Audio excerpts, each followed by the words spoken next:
AI do for warehouse maintenance and operations? I'm about to find out in my conversation today with Nick Haas. He's co-founder of MaintainX. Hi, Nick.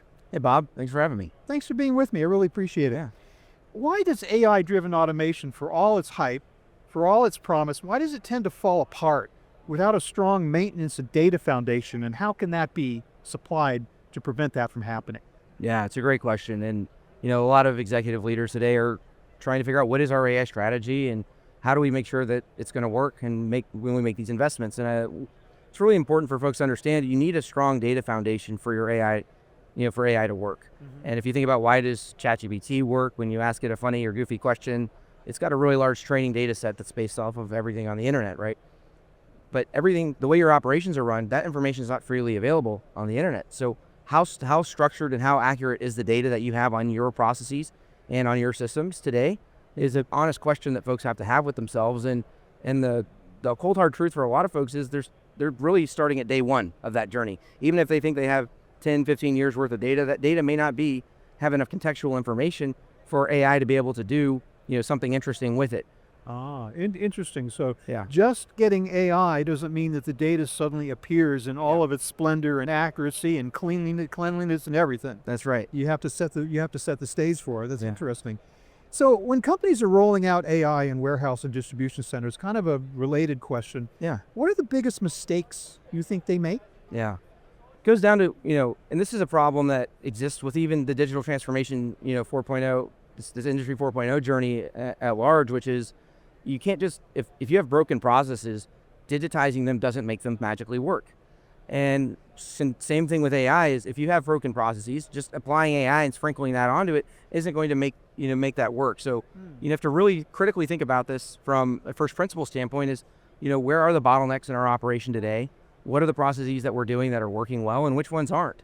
And then once you figured out how we can optimize those and maybe identify some of those opportunities to improve them, that's a great stepping stone to then start to build that next digital transformation, foundational layer upon, build upon that foundational layer of digital transformation. It's interesting because again, we think of technology as being the solution to these broken processes, as opposed to dealing with the broken processes before we acquire the technology. So what does a review of those processes entail? Who should be part of it? Yeah. I mean, how deep should it go? Tell me a little bit about how that whole process happens. Absolutely. Well, one of the critical components of that I think a lot of organizations sometimes, you do this as lip service or they forget to include them at all is that frontline worker.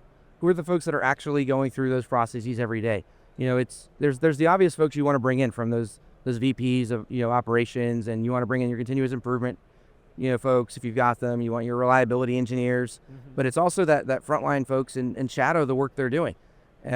There's a lot of scenarios where they don't necessarily know how to articulate the pain that they're experiencing or the process that and understand why what they're doing is wrong because they've been doing it for so many years in a broken way. They just think that's the way it is. And so it's not second nature to them to say, hey, I think this isn't the best way we could do things. So really, really critically thinking about how is our frontline team engaging and interacting with our processes is sort of that first stepping stone and helps you kind of figure out where do we build from there. I would have thought that the frontline workers would be all too knowledgeable about what's wrong and what could be better. You're just not listening to them, or their voices aren't being heard. That can be true as well. They're complaining about it all the time, every day, I would think. Right. And sometimes that becomes the white noise where they're like, they don't feel like they're being heard. Maybe they don't voice it as frequently, or maybe they're the folks that are supposed to be listening to them aren't critically thinking about the root cause, and maybe they're thinking about the personality and the human issues sometimes come into play, and you want to try to, abstract away from that as much as you can. So the review starts there. That's right. Starts with those workers who are actually doing the work. That's right. And that actually could be an advantage to you as well, because that helps to adjust them to the automation too, because so many people fear the coming of automation and what it's going to do to their jobs. But you've already solicited their input at the very beginning. That must be important. It's critical. And even with these automation tools, I mean, there's going to be a shift. We're already seeing, there's robots that are getting more and more advanced by the day. Yeah. And the reality is we're still going to need humans to be in the loop to support those robots, to support those processes, and to help think through how that works. And so if you don't have a really critical understanding of that entire frontline workflow, it's going to be really difficult to understand where you can optimize that technology. Here again, I just hear again and again and again in technology that humans are still going to be in the loop. You 100%. really believe that? All the way. I think, the we're probably at least 30 years away from it being fully autonomous. Like, robots aren't going to turn riches. Robots aren't going to think through these processes all the way for you. Even with some of the advancements in AI, I think we're going to start to see some pretty significant improvements over the next several years.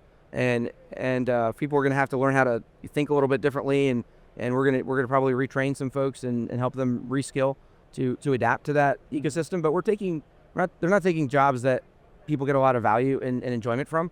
We're taking away a lot of the repetitive work that's creating injuries and safety issues. This isn't the sort of work that people are really excited about, and so it's just making sure that we can transition some of that over. Nick, thanks again for helping us to understand how you actually need to lay the groundwork for the implementation of AI and other technology in order to make it work. I really appreciate those insights. Tell me though for a moment about MaintainX, of which you are co-founder. Yes, sir. Who are you and what is the company? Yeah, MaintainX is give it as a work execution platform for your frontline team. So it's that single pane of glass that helps those folks know what to do, when to do it, and how to do it. And so we work, our unique insight and why we're a fast growing company is because we built mobile first, because that's where the work is done. So we have a really easy to use mobile intuitive platform, and that's sort of helping us win customers every day. Again, Nick, I really appreciate your time. I appreciate you too, Bob. Thank you so much for having me. I've been speaking with Nick Haas of MaintainX. Thank you very much for watching.